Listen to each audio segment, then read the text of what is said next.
Ladies and gentlemen, welcome back from lunch. It's my pleasure to now introduce to you our speaker this afternoon, Mollie Hemingway. Let me just say a few words about Ms. Hemingway. She is a senior journalism fellow here at Hillsdale College, a senior editor at The Federalist and a Fox News contributor. She's been a Phillips Foundation Journalism Fellow, a Lincoln Fellow at the Claremont Institute for the Study of Statesmanship and Political Philosophy, and a Eugene C. Pullman Distinguished Visiting Fellow in Journalism here at the college.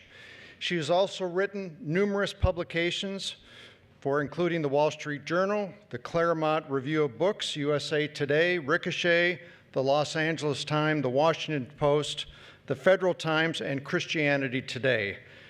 She is the author of Trump versus the Media and co-author of Justice on Trial, the Cavanaugh Confirmation, and the Future of the Supreme Court. Would you please welcome Mollie Hemingway.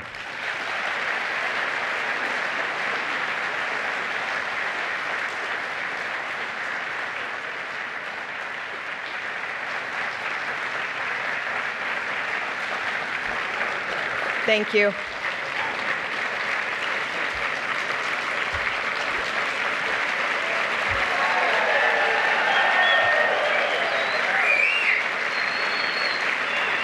Okay, you all are completely ridiculous, but thank you very much. It is such an honor to be here, and I can't believe what we just got to experience this morning. I was so moved by the music, the readings, the speeches, and I'm so glad that I got to be part of it. And I was kind of wondering if the students realized what they were participating in, or if it will take a few more years before they realize the significance and how special today was. But we're here celebrating the 175th anniversary of Hillsdale College, but it is a year with many important anniversaries. For instance, it is the 25th anniversary of Al Gore saying one of my favorite things he ever said. And you realize that students here on campus are too young to have actually experienced Al Gore. They weren't alive in the 1990s, so they might not remember that he was known when he was vice president for saying really ridiculous things and saying some pretty ridiculous things in the years after being vice president as well. He predicted the Earth's ice caps would melt by 2014. So that's another really important anniversary. We've had 5 years with no ice caps, as Al Gore predicted.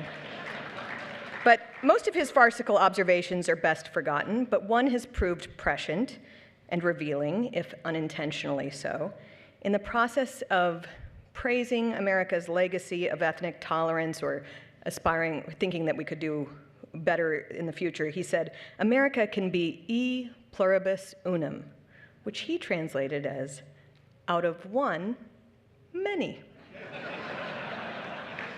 It was what in DC was called a classic Kinsley gaffe, coined by deceased commentator Michael Kinsley.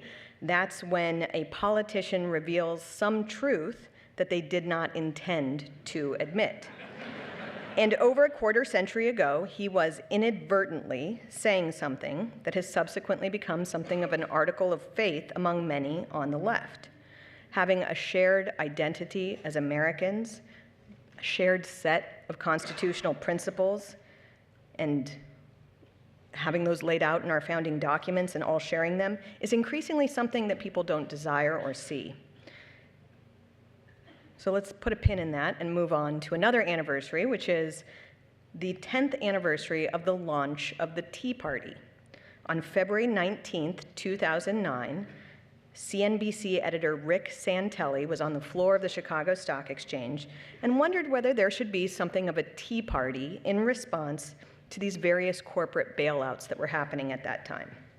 The remarks were actually pretty brief, but they struck a huge chord with average Americans who were fed up with what was happening in the federal government. This was right after the end of the Bush presidency that had ended with massive bank bailouts and the $700 billion troubled asset relief program, requiring the middle class, average Americans, to pay for other people's mismanagement problems. The movement grew. Grassroots activists gathered locally at the state level, repeatedly at the national level, to protest the burgeoning administrative state and its awarding of additional power and money to unelected corporations and unelected bureaucrats. Then came the Affordable Care Act, rammed through Congress against the fervent pleas of many Americans. The group was completely organic, for better and for worse. It had no TV-savvy leaders. It had no public relations staff. Their members were very much in the middle class. A lot of people had backgrounds in the military and in business. They were a natural gift to the Republican Party because they were just tons of people arguing for what the Republican Party claimed to support: lowered taxes, a decrease in the size and scope of the administrative state, an easing up or lightening of the regulatory burden. They were arguing for fiscal sobriety and personal responsibility. And they were really good at political organization. The movement was responsible in 2010 for the largest shift in seats in the House of Representatives since 1948.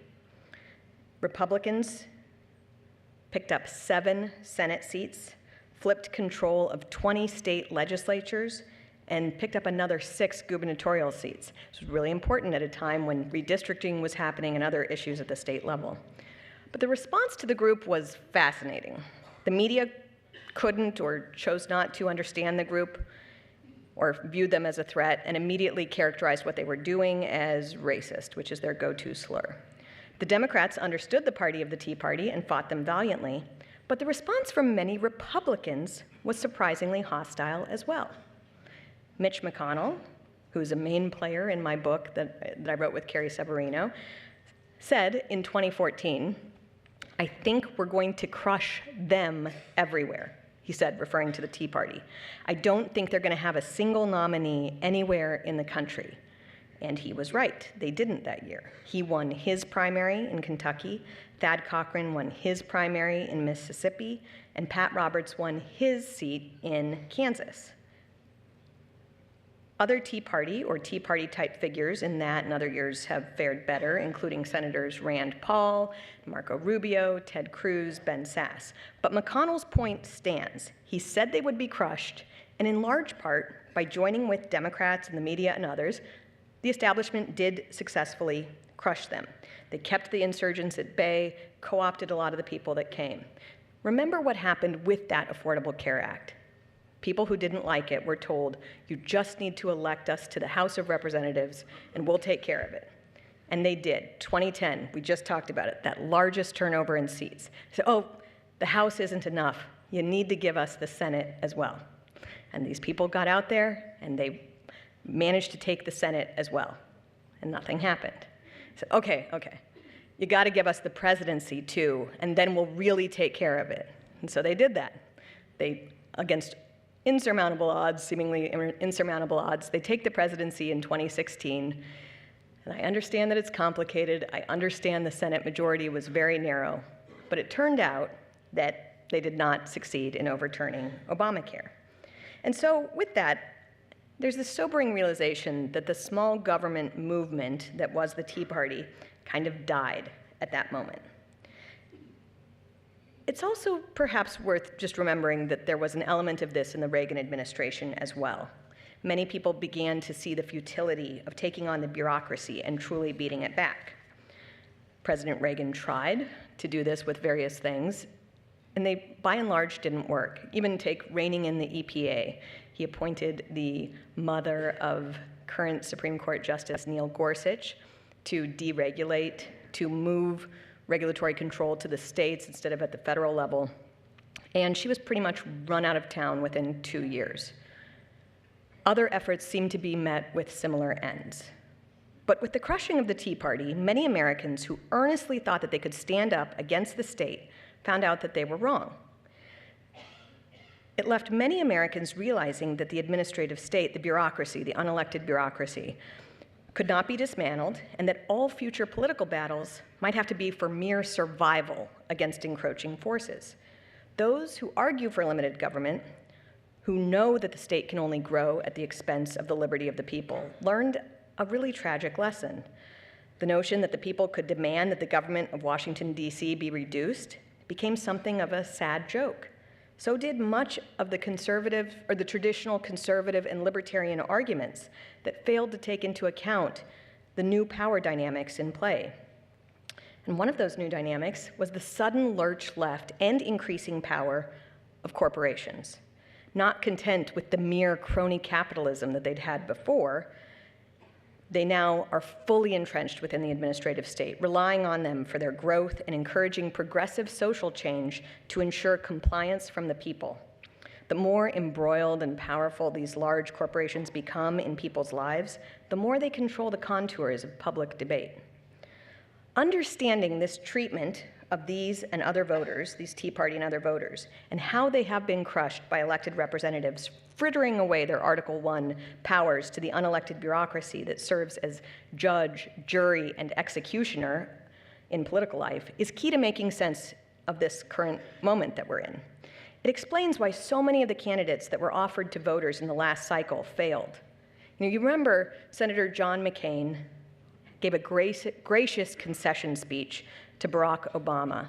I think that was where he said, although it might have been later, that he viewed it as an honor to lose to him. And Mitt Romney's concession speech was likewise quite dignified. And both men were known for working very well with opponents of conservatism. But a lot of voters didn't want that. They didn't want dignified, beautiful concession speeches or cooperation with progressive leaders. And they don't even want to hear people give lectures about conservatism that fail to address this new reality. They already realized there was no taking on of the state, and they wanted someone who would help them protect their way of life from encroachment. Progressives promised to fundamentally transform, I believe that's a quote from former President Obama, America, and they set about to do it. And leaders, a lot of leaders in conservatism don't take that seriously enough. It was kind of silly how many people expected conservative voters to just continue to accept this business as usual. At this point, I would like to do something very unwise, which is slightly push back against something Mark Steyn said, so you know how this is going to go, very poorly. But the last question that was asked last night was about the media. And I completely share Mark's viewpoint that freedom of the press is extremely important. There is a reason freedom of the press is bundled with speech and religious rights and freedom of association. We know that we must be free to seek the truth, and the press is a very important part of that for preserving our liberty. Thomas Jefferson, who wasn't always great on things, said that if he had to choose between government and newspapers, he would pick newspapers because people need to be informed. And I share a love for the press, and it's my life's work, and I really wish that we lived up to what our responsibilities are to keep people informed. But I don't think they're without blame for some of what has happened in recent years. It is my view that the press, the media, are the primary political actors in our midst. They're openly hostile to preserving limited constitutional government, and that hostility is a threat. Conservatives have complained about media bias for decades. I think Eisenhower was the first Republican president to do so in his speeches. By the time of George H.W. Bush, his most popular campaign slogan was also on a bumper sticker that I remember in his re-election campaign, which was, "Annoy the media, re-elect Bush." The media response to complaints of bias has been to ignore them or accuse critics of trying to influence the news improperly. But the big response, the main response that they have, has been simply to get worse. By the 2016 campaign, you had journalists willfully and openly admitting that they were not playing things straight, that they defended this posture because in their view, Donald Trump was an existential threat. And when he won the 2016 election against every single media prediction out there, a few people accepted, I will point out, the media responded by basically throwing temper tantrums and endorsing every crazed conspiracy theory in their midst. The biggest one they bought into happened to be one shared by Hillary Clinton. Hours after her election, she gathered with advisors, and they decided to lean back into a campaign message that they had worked very hard to spread, but that they felt had not gotten enough play. It was that Trump was illegitimate because Russian meddling in the election and his treasonous collusion with same. Despite this theory being absurd on its face, the media believed it or pretended to believe it fervently. This crazed conspiracy theory dominated media coverage of the incoming Trump administration and the first few years of that administration. A dossier with hearsay allegations was published, and despite what most average Americans could see, it was silly, it was ridiculous, it was difficult to believe, the media treated it as if it were credible and really worth analyzing and digging into. The Attorney General was sidelined from oversight of the Department of Justice because of media reports that he was a Russian spy. To this day, the notion of Jeff Sessions from Alabama being a Russian spy is my favorite part of the entire Russia conspiracy theory. But it caused a lot of damage. A special counsel was launched, and while it ran through a great deal of money and rang up many people on processed crimes, the end was a complete dud. There was no collusion with Russia to steal the 2016 election, not by Trump, not by anyone in his campaign, not by a single American, which is actually kind of amazing. You would assume that in a country with hundreds of millions of people, you got some rogue people out there doing something. Instead, they put forth a novel theory that Trump, by complaining about falsely being accused of being a traitor, had obstructed justice. That theory failed to take root too, with a heavy assist from Robert Mueller, who testified on Capitol Hill so the world could see that he really did not have control over the probe whose credibility rested on his name. I remember that day that he testified, my mother told me that she had not read the Mueller report, but she was pretty sure she had a better handle on it than Robert Mueller did.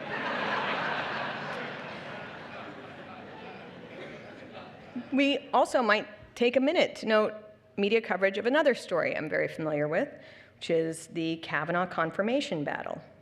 The president nominated a respected federal judge for the court, and the media immediately set about fighting him, fighting against the nomination. They end up publicizing lurid allegations without any supporting evidence whatsoever. This really is a break from how, I know we complain about the media, or people in America complain about the media a lot, but even a few decades ago, you would have not seen quite this glee with publicizing these lurid allegations without any supporting evidence. Most recently, the New York Times tried to hit him again with another smear by failing to tell readers that they said they had an allegation against him, which was a physically improbable and somewhat ridiculous allegation. But they neglected to tell readers that the alleged victim had never said that she was a victim, and that she had said and she had not spoken to these reporters, but she had said through multiple friends, she has no such recollection of any incident. They kept that from readers. The trail of failure associated with the media in recent years is breathtaking. There was the smear of the pro-life teens from Covington, Kentucky, who were falsely accused of racial intimidation. You had grown journalists grilling 16-year-old boys about their behavior when it was the journalists who got everything wrong. There are so many stories that are debunked, it's basically impossible to tally them all. The media are not tiring. They have big plans. They obviously now have a huge impeachment plan, and it can be viewed that they are running the impeachment effort more than the Democratic politicians themselves. The New York Times recently announced that the implosion of the Russia narrative had left their newsroom reeling, and that they were trying to rebuild their newsroom around racial narratives. Interesting, first off, to note that they built their entire newsroom around pushing this conspiracy theory that anyone with even moderate intelligence could have seen reason to be skeptical about. And when it imploded, the editor said, that really hit us hard, and now we're trying to rebuild by claiming that our political opponents are all racist. And they said this in a transcript that was leaked that everybody can read. But as part of that campaign, they launched the 1619 Project to mark the 400th anniversary of slavery in the United States. The project makes Al Gore's misstatement of the American motto look quaint. It's not just out of one, many, but a reformulation of what the country is founded upon to explicitly reject our founding documents and their meaning. Now, it is perfectly fine and even good for the New York Times and all of America to mark the 400th anniversary of slavery in this country as a somber and important historical marker and reminder of what humans are capable of doing against each other. That's not what the Times is doing. It went so far as to say that this 400th anniversary is the true founding of the country, not 1776, when our forefathers risked their lives to say all men were created equal. The lead essay says that all of that rhetoric was meaningless because the real reason for the Revolutionary War was to preserve slavery in America. Never mind that slavery had been in America for 150 years under the rule of an English king, or that slavery did not start out as an American institution. There's a huge difference between saying the country was founded on the belief that all men were created equal and that it took us far too long to realize that ideal, and saying it was disingenuous from the start. Not to mention how many Americans gave their lives in the Civil War to make that promise in the Declaration a reality. We were led into that war, or we had to respond to that war that we were forced into, by a man who explicitly made that argument to the American people in speeches and official statements, that this was what we owed because of our founding. From the earliest times, there were many Americans between the founding and the Civil War that were dedicated to fulfilling the promise of our creeds. Chief among them, for our purposes, were the founders of Hillsdale, abolitionists. It was the first American college to prohibit in its charter any discrimination based on race, religion, or sex, and became an early force for the abolition of slavery. A higher percentage of Hillsdale students enlisted in the Civil War than any other Western college. Of the more than 400 who fought to preserve the Union, 4 won the Congressional Medal of Honor, 3 became generals, and many more served as regimental commanders. 60 gave their lives. That commitment leads to today. And it is in stark contrast to what we see from a lot of other people. I have a little discursion here, if you don't mind, where I've been thinking, it's been such a wonderful experience to hear some great minds speak to us these last couple of days. And it reminds me of just how different Hillsdale is from so many other institutions that are in the conservative movement. Maybe I'll put it this way. I'm reminded of how Vladimir Putin controls his opposition. He has a tight grip on power in Russia, and one of the ways that he does that is by allowing what is called the systematic opposition. And the systematic opposition are people who claim to oppose him but are given some seats of power. And he genuinely listens to them to make sure that he doesn't go so far as to lose control of his power. Technically, they are in the opposing party from his, but they're generally fine with a continuation of his government, so long as they get to keep their power and their money. They serve a useful purpose for Putin. And I think for too long, too many people in the conservative movement in DC, including too many people in its media outlets, academic institutions, think tanks, and otherwise, have functioned as the systematic opposition to progressivism's march through American institutions, public and private. Technically, they were opposed, and they'd make sounds about opposing the growth of the administrative state and the rot of the culture, but they were never terribly successful at returning the country to its first principles or constitutional order, despite the millions of supporters who put them in power and expected just that, expected not just rhetoric, but results. I'm supposed to be talking about the political divide in America, but it seems to me that this isn't really a political divide, all these things that we're talking about, but a cultural divide. One side believes we are created with purpose.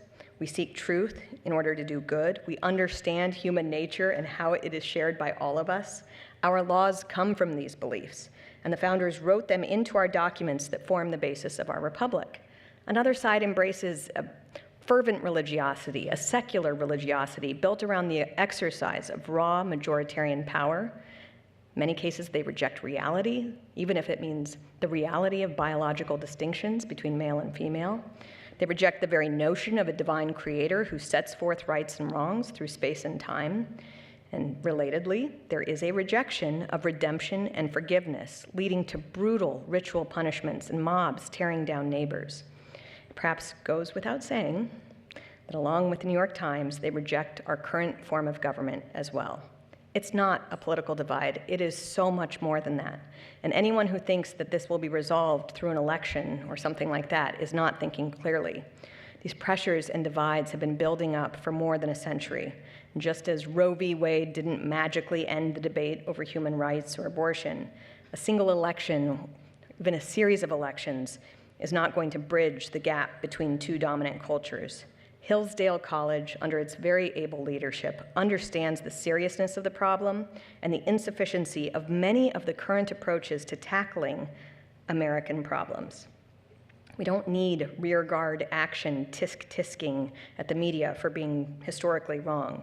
We need a lot of people, the kind of people who have the education that Hillsdale provides, who fully understand these documents and these beliefs that define us as Americans, so that we can do intellectual battle to fight and win, and not to simply conserve some tiny piece of what we used to have.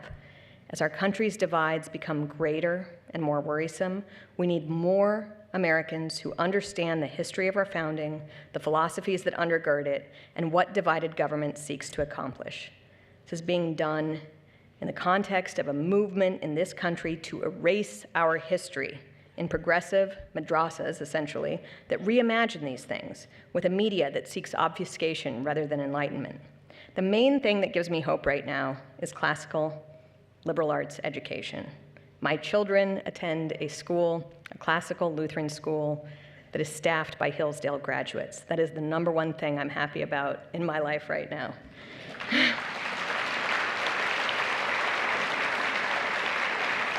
It is unclear, frankly, if the Republic will survive the progressive onslaught being waged against it right now. But if our founding ideals are to live on, it will be through the students educated here, inculcated with virtuous character, refined through challenging study, and sent forth with purpose. Thank you.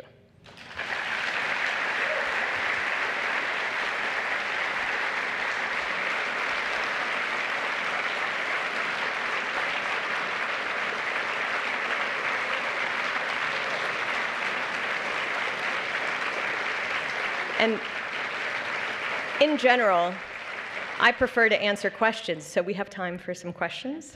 Thank you, Mrs. Hemingway. We do now have time for Q&A. Please make your way to the microphone if you have a question.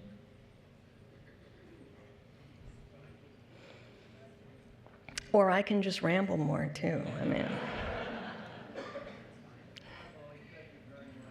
I was the one that asked that question of Mark last evening, and I'm very troubled by what's going on in the media. I guess my question to you would be, how do we battle the media being a cabal with the left and the progressives when there's no punishment for them either making it up or twisting it to favor what they're doing? I understand, like I said last night, Sullivan v. New York Times, but there's got to be a way that someone can hold the press accountable. If somebody falls on my property in Florida, they can sue me if I've been neglectful. My gosh, some of these reporters, they'd have to be blind not to uncover some of the stuff that they should be talking about. So I'm sorry for taking up time, but. No, that's my favorite thing to talk about. So I would like, yes, to add to this. By the way, did you know that Justice Thomas had a little note this last year where he mentioned that it might be time to revisit New York Times versus Sullivan? Yes. So the issue there is that I actually think the press might be the biggest threat to press freedom right now. And you saw, in recent years, you saw that media inability to protect people's privacy actually led to some judgments against prominent media figures. There was the Gawker case where Hulk Hogan sued them and won and destroyed Gawker because of their willingness to just publish something that had no news value that really harmed his life. And It was the failure of that media outlet itself and other media outlets that softened the ground to enable that kind of win against a media company. And I think you're seeing that with this willful, deliberate, malicious behavior by some media folks. The principles in journalism that we have, that we're taught, should have been enough to prevent what happened in Covington, and they weren't. And the idea, and I'm not saying I think that this kid who's sued everybody under the sun, that he'll win, but he has, I think, a solid case to get something. They tried to destroy him, and they had no reason to do it. They didn't gather facts before they did it. And there are some legal vulnerabilities that they have. But more than that, I think it's important for people to not ascribe to the media a cultural power that they no longer have. And this is something where we have generally regarded them as having the right to set conversations, to dictate what conversations will be. They get to moderate presidential debates. And that power was given to them on the assumption that they would take that responsibility seriously and that they would be fair. Well, they're not, and they haven't been for a long time. So people need to start thinking about other ways to be. The Democratic National Committee announced that it wouldn't do anything with Fox News because unlike the other media outlets, they might get gentle pushback at Fox News. And it was interesting to see how people responded to it, including, I think a lot of people at Fox were saying accurately, we're fair, we should not be punished for being fair just because other media outlets are so crazy on the left. But it is kind of weird why Republicans just agree to go on these media outlets that are extensions of the Democratic Party, that are actually leading the Democratic Party. Seems like maybe they should think about whether that's working out for them, or what happens when, to get to a point of truth, you have to go through so many of the underlying false assumptions that undergird each question that it's not worth your time or that you won't get fair treatment. So anyway, yes, there's some legal opportunities, but more than anything, I think people just need to stop treating them as if they have a cultural power that they no longer have. Hello. First of all, I'd like to say I think of you and Kimberly Strassel as the dynamic duo, and we are so grateful. And just want to encourage you. I'm sure it's not easy. Two quick questions for you. One is the term progressive, to me, is confusing because it's been also applied to President Trump. And so how can the progressives be against Trump if Trump was also a progressive? So there's some confusion about terminology in my mind. And then the other thing, even more of interest to me right now, is what would your forecast be for this impeachment process as you see it going Is that forward? it? Just those three? Yeah. Easy? I'll just discard them right away.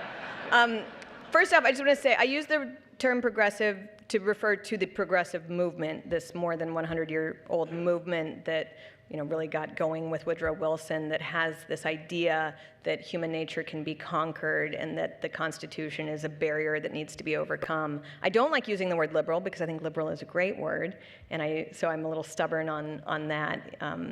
But progressive also sounds like a nice word. Oh, we want to progress, we want to do well. But the actual movement is very evil and has a lot of bad baggage that it should be held accountable for. I'll do impeachment, but just really quickly, the first thing you said about it being difficult to speak against the hive mind, I'm not saying that it's always easy, but I get very frustrated when I hear a lot of people say, oh, this moment is so exhausting. And they say, oh, Trump is so exhausting. I'm just exhausted by everything. And you hear a lot of conservative pundits say this, or Republican leaders, oh, we have to do this again. And I keep thinking, it is such an easy job compared to most jobs to get to write for a living or go on TV for a few minutes or do a radio show or something like that. That's relatively easy compared to what everybody else is doing.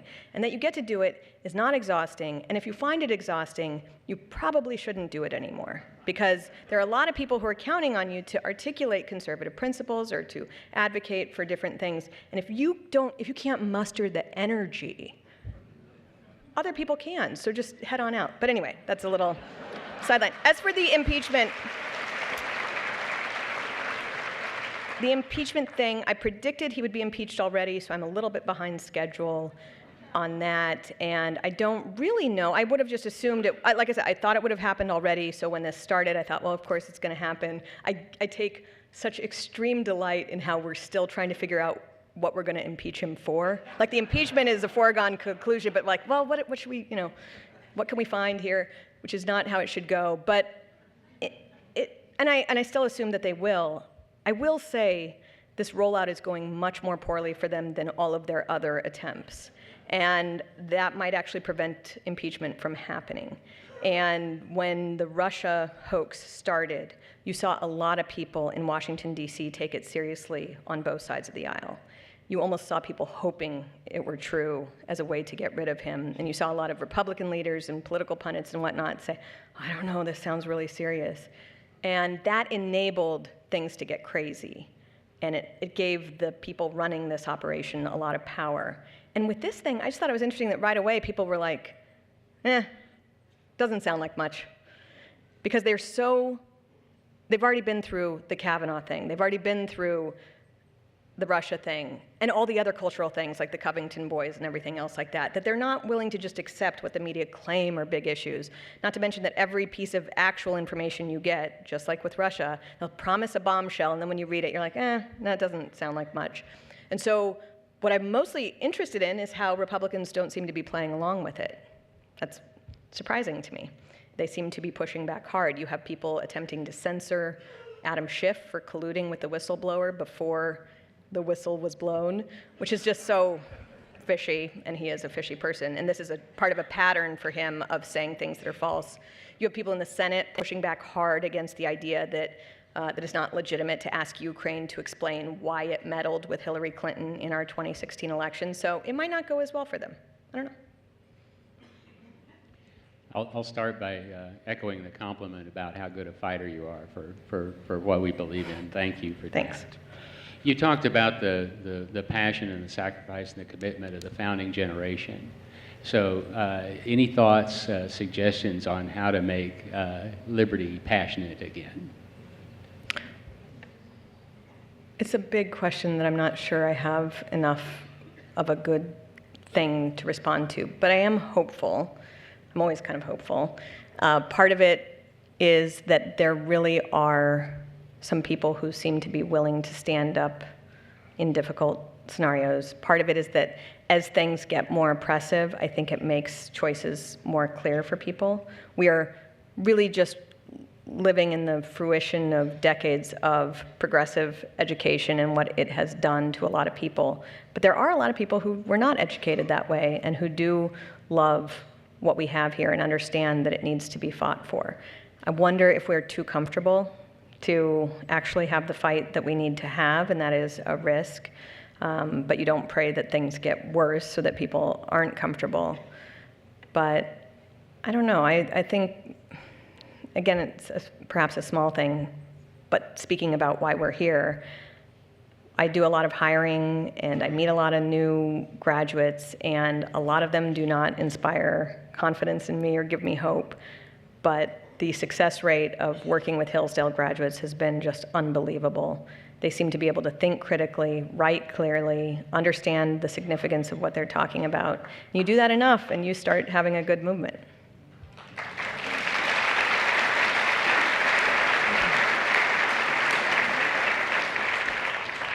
How instructive is it for the future of United States democracy with what's happening in Hong Kong and with some of the protesters carrying American flags?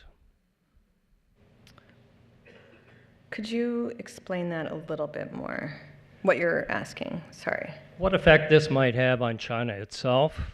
What effect this might well have on our perception of democracy around the world? I don't know. I think that unfortunately a lot of this was already lost by allowing Hong Kong to be handed over, and they already were on a pretty tight timeline. But we were thinking another 30 years, and it might be much shorter than that before their oppression comes. I actually have friends who are missionaries there who were talking about what they've been focused on since they got there was just the limited time that they have before China takes over.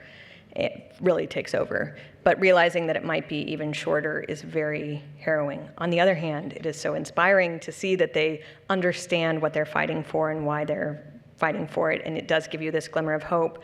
You wish that we could do something to help out with that, which we really cannot do much right now without making the situation much worse, probably. But I think one thing that's been interesting about the Trump administration is how much the attention has turned to China, as it should have been for a long time. And even our battle with North Korea is best understood as a recognition of China's growing power. And they've been so smart and savvy about how they are building and accruing power and influence across the globe. But if we lose that stronghold, that's bad. One great thing, the financial markets there, China might not want to mess with, and that might give the people there some leeway to continue with their efforts.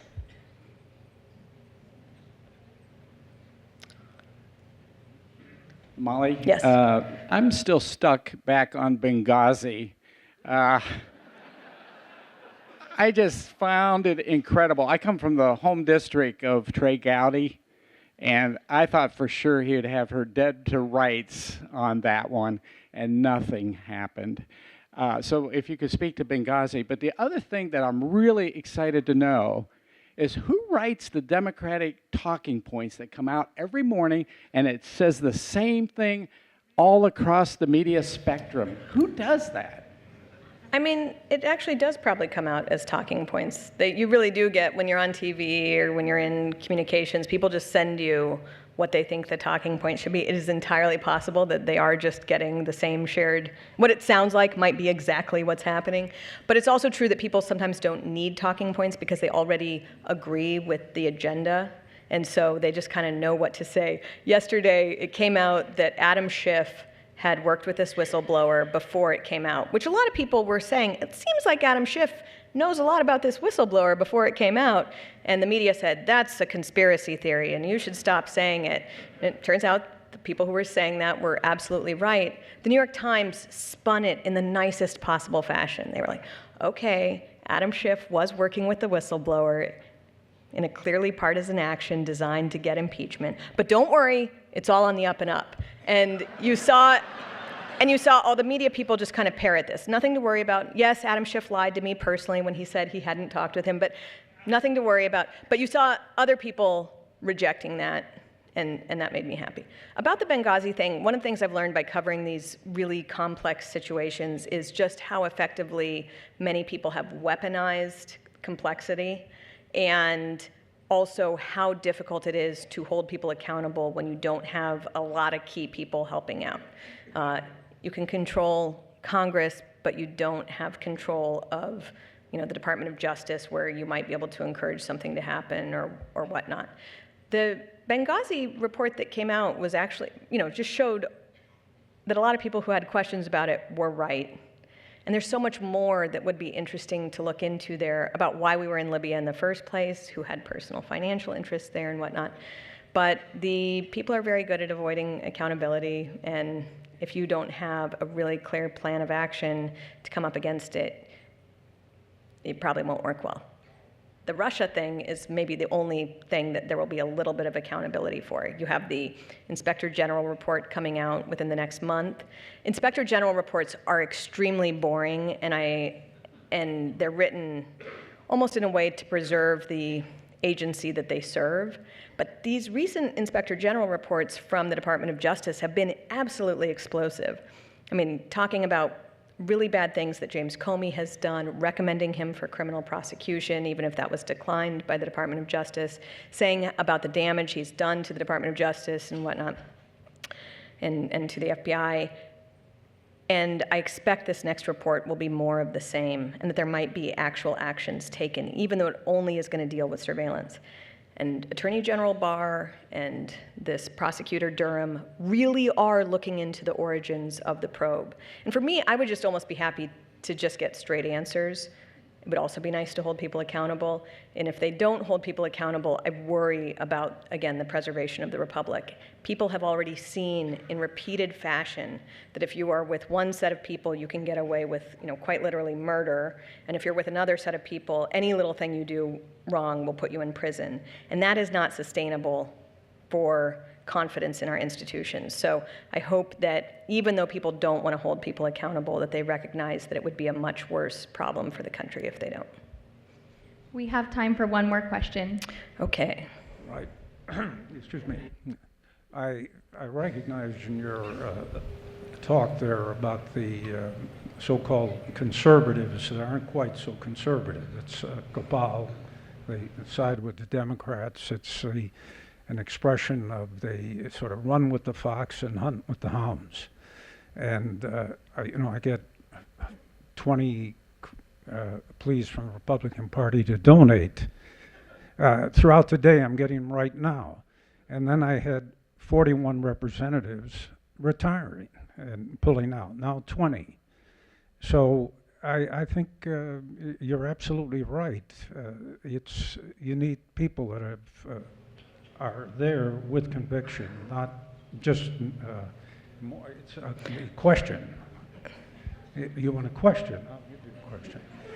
Well, the issue of a surrogate city, I thought we fought a civil war about that. And when I talked to people in the Department of Justice, and they assured me they're going to go after individuals that control the cities, because cities don't declare it's people that make these statements. And why hasn't the Justice Department gone aggressively at those individual mayors that are in charge of these cities? Okay, yes. Okay, thanks. I thought that was about sanctuary cities. Well, it is actually a pretty complicated situation depending on the laws at hand, and the Justice Department has gone after some sanctuary city issues, and I think they'll continue to do so. But if you don't mind, I actually kind of want to talk about something else you just raised about retiring representatives and whatnot, which I think this is one of those things that people have a lot of conventional wisdom in Washington, D.C., that things must be really bad for Republicans because you have all these Republican representatives retiring. And it might be true that those people who all have this viewpoint are correct. It is also true that being elected to office does not give you a lifetime appointment, and that sometimes it's healthy for people to step down and be replaced with other people. This has been a very tumultuous period of time for people on the right and also for people on the left. But since we're probably more interested in what's happening on the right, that disruption has caused a lot of people to realize that old alliances weren't as effective as they thought they were, and it has caused some people to realize that they're out of touch with many voters. That's actually a great thing. And it is also related to why we're here, in my view, that there are certain people who have handled this moment better than other people, certain institutions who have handled the moment better. Part of it, I think, actually is groups that are not embedded in Washington, D.C. seem to do a better job at resisting the culture there. Hillsdale College, other groups that are throughout the country. And we did just start a graduate program out in D.C., but the important thing about that is there is a unique perspective that what ails a lot of what's happening in our country is this reliance on the administrative state over and against our Constitution. The way through is to remember these constitutional principles, our balance of government, that the legislature should be legislating, that they should have better oversight of the executive agencies and enforcing our laws, including border laws and sanctuary laws and whatnot. But a lot of people haven't heard this, despite all of the money and effort that people have been sending to DC and all of that's been happening there. It's kind of a new concept for people to realize how to take on the bureaucracy and how important it is for self-government. And so I think this is good that we are now focusing some additional efforts in DC with this message that is a little bit different than what has been happening for a long time. Anyway, thank you.